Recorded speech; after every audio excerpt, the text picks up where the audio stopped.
Guarantee के साथ बताता हूं दोस्तों, आपको किसी भी गाइड वगैरह की जरूरत ही नहीं पड़ेगी। आपको इतना डिटेल्ड पढ़ाया जाएगा यहीं पर कि आपके हर प्रकार के प्रश्नों का जवाब यहीं से, इन्हीं क्लासों से मिल जाएगा। इसलिए सबसे पहले तो आपसे यही अनुरोध है कि इस चैनल को सब्सक्राइब करें और ज्यादा से ज्यादा लोगों को शेयर करें। और हाँ, बेल आइकन को दबाना ना भूलें, क्योंकि हम जो भी लेटेस्ट वीडियो अपलोड करेंगे उसका तुरंत आपको नोटिफिकेशन मिल जाएगा। तो आपका ज्यादा समय खराब नहीं करके मैं सीधा विषय वस्तु पे आ जाता हूं। और देखो दोस्तों, आज जो पहली क्लास है इसमें हम संविधान का एक सामान्य परिचय पढ़ेंगे और परिचय में हम बात करेंगे कि संविधान क्या होता है और इसकी जरूरतें क्यों पड़ती है। तो आइए दोस्तों बात करें संविधान। तो देखो दोस्तों, संविधान ये जो शब्द है, यदि मैं इस शब्द को ही खोल दूं तो दो शब्दों से मिलकर बना है, सम प्लस विधान। अब दोस्तों यहां सम और विधान जो शब्द है, इनको पुनः यदि हम डिटेल्ड बात करें तो सम शब्द का शब्दार्थ है या समानता, और विधान शब्द का मतलब है विधि या कानून। यानी कि ऐसी विधि, ऐसे कानून जो किसी भी देश के नागरिकों को क्या प्रदान करती हो, समानता प्रदान करती हो। देखो दोस्तों, संविधान जो होता है, हालांकि इसमें कानून नियम ही होते हैं, लेकिन ये कानून नियम वो आधारभूत कानून नियम होते हैं जिनके द्वारा किसी भी देश की शासन व्यवस्था को चलाया जाता है।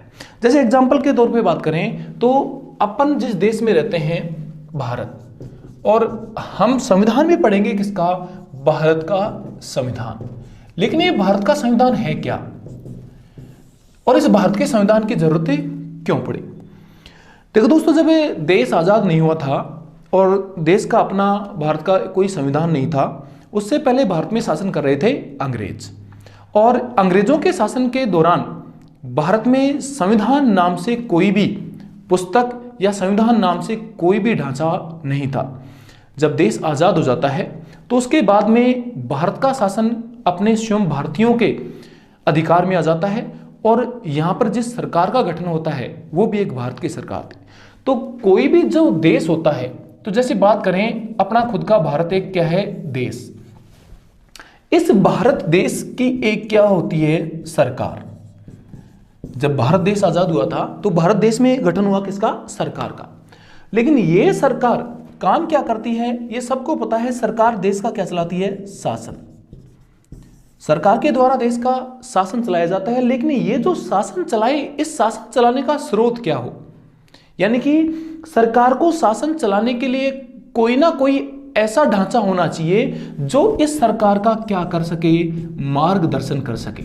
यानी कि इस सरकार को यह बता सके कि ये सरकार क्या क्या कार्य कर सकती है, इसे क्या क्या कार्य करने चाहिए।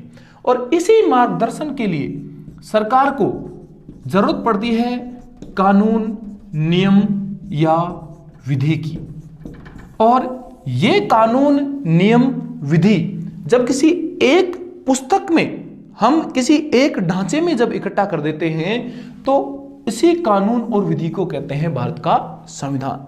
जैसे भारत के संविधान में क्या है, भारत के संविधान में वो कानून, वो नियम, वो विधि है जिसके द्वारा भारत की सरकार भारत का क्या चलाती है, शासन चलाती है। इसीलिए ये जो कानून नियम है ये किसका संविधान कहलाता है, भारत का संविधान। यदि दोस्तों हम बात करें तो जैसे पहले राजा महाराजा शासन चलाते थे, अलग अलग रियासतें होती थी, तो वहां पर कानून नियम नाम की कोई चीज नहीं होती थी। वहां पर राजा का जो आदेश होता था वो अपनी इच्छा से किसी भी व्यक्ति को मृत्युदंड सुना देता, किसी भी व्यक्ति को कितना भी बड़ा अपराध किया हो उसको पूर्ण रूप से माफ कर देता। लेकिन यदि संविधान की बात करें तो संविधान लोगों को क्या देता है, समानता। यानी कि भारत में चाहे कोई आम आदमी हो, चाहे कितना भी बड़ा प्रतिष्ठित व्यक्ति हो, यदि किसी ने भी किसी प्रकार का अपराध किया है तो उनको सजा भी मिलेगी, तो उसमें किसी भी प्रकार का भेदभाव नहीं होगा। इसी वजह से संविधान की क्या पड़ती है, जरूरत पड़ती है, ताकि उस देश का क्या चलाया जा सके, शासन चलाया जा सके। और वो शासन कैसा चलता रहे, सुव्यवस्थित चलता रहे। यानी कि किसी भी देश के शासन को सुव्यवस्थित तरीके से चलाने के लिए जो कानून, नियम, जो विधि होती है, उसी को उस देश का क्या कहते हैं, संविधान कहते हैं। तो आइए दोस्तों, अब हम इसके परिचय को थोड़ा और आगे ले जाते हैं। और इस संविधान का और विस्तार से मतलब समझते हैं।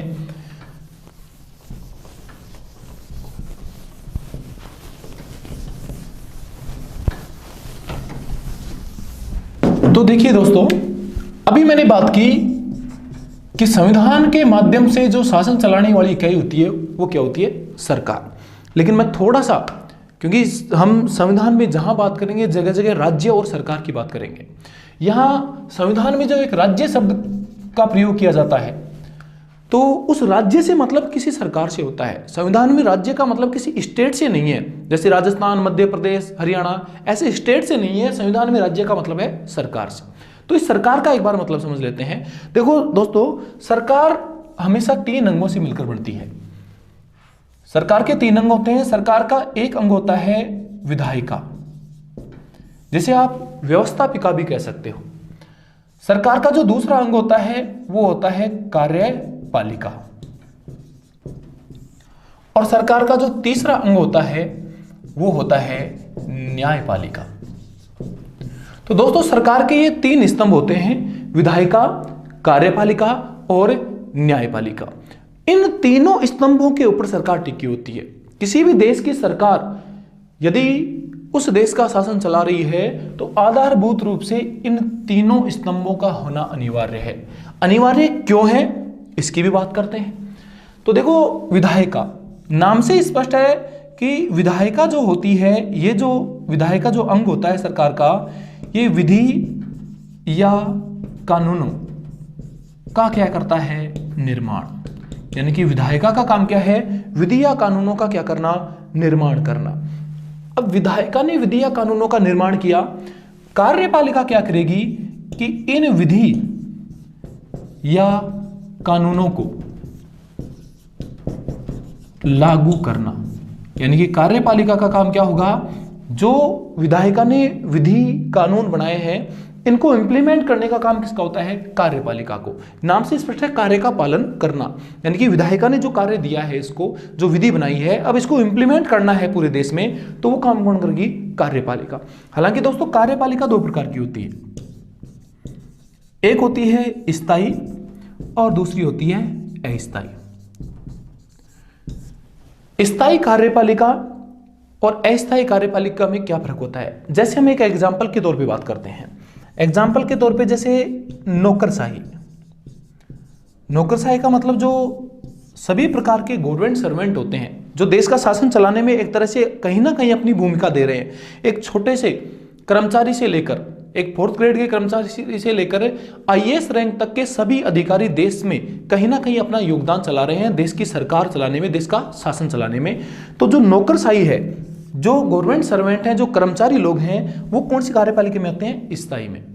और जैसे मंत्री, एग्जाम्पल के तौर पे बात कर रहे हैं हम, जैसे मंत्री, ये आते हैं अस्थायी कार्यपालिका में। जैसे अभी भारत में बीजेपी की सरकार है, मोदी देश के प्रधानमंत्री हैं, तो कहीं ना कहीं वो भी देश का क्या चला रहे हैं? शासन। लेकिन वो अस्थायी कार्यपालिका है। यानी कि गवर्नमेंट सर्वेंट तो जब एक बार शासन में आ जाता है तो जब तक वो सेवानिवृत्त नहीं होता तब तक लगातार बना रहता है। लेकिन हम यदि मंत्री आदि की बात करें तो वो ज्यादा से ज्यादा 5 साल, उसके बाद में चुनाव में हो सकता है सरकार बदल जाए, दूसरा कोई, जैसे पहले राजस्थान की मुख्यमंत्री वसुंधरा राजे सिंधिया थी, अभी सरकार बदल गई, कौन आ गया? अशोक गहलोत।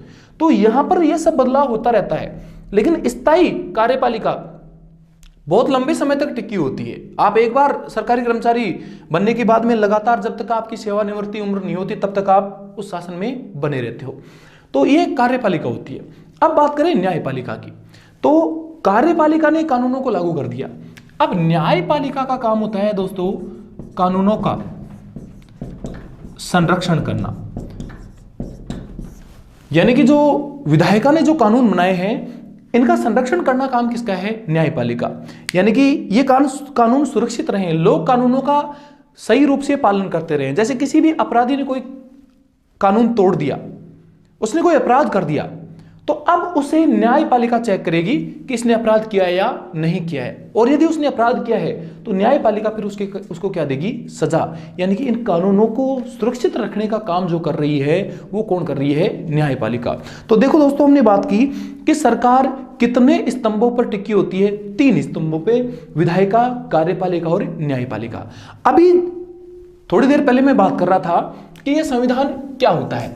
संविधान में क्या होते हैं, कानून और नियम, यानी कि संविधान कानून और नियमों का क्या होता है, संग्रह। इन कानून नियमों के संग्रह के द्वारा किसी देश का क्या चलाया जाता है, शासन। और शासन कौन चलाता है दोस्तों, सरकार। इसीलिए हमें यह सरकार को समझना जरूरी था। यानी कि हमने बात की संविधान क्या होता है, यानी कि किसी भी देश की शासन व्यवस्था को सुव्यवस्थित तरीके से चलाने हेतु जो बुनियादी कानून नियम होते हैं, उन्हीं के संग्रह को उस देश का क्या कह देते हैं, संविधान। इसलिए दोस्तों, आज हमने बात की कि संविधान क्या होता है और इसकी जरूरत क्यों पड़ती है। उम्मीद करता हूं दोस्तों आज की क्लास आपको पसंद आई होगी। ये संविधान का सामान्य परिचय था।